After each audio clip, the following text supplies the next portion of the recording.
The day my dream finally came true and I drove home in a gleaming black Rolls-Royce.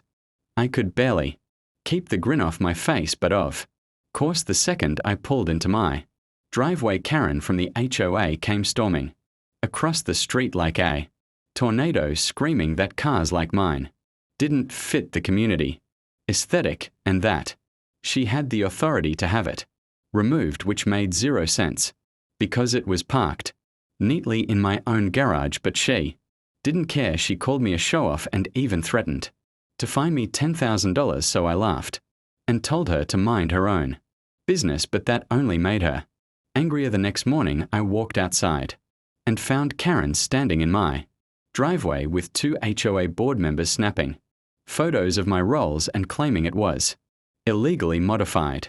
I told them to back off, but when they refused I called the cops thinking it would be over, but to my shock, Karen had already filed a fake report saying I stole the car. So when officers arrived, they put me in handcuffs in front of half the neighborhood. I was furious, but I stayed calm and asked them to run the VIN against the registration, and guess what? 15 minutes later the truth came out. The Rolls-Royce was 100% mine, financed legit with my name on the title, and Karen had lied on a sworn statement trying to frame me. That's when the officers turned on her, warning she could face charges for filing a false police report and trespassing, and the HOA board suddenly wanted nothing to do with her. As the cuffs came off me, I stepped forward, looked Karen dead in the eye, and said, next time you want a Rolls-Royce, maybe buy one instead of trying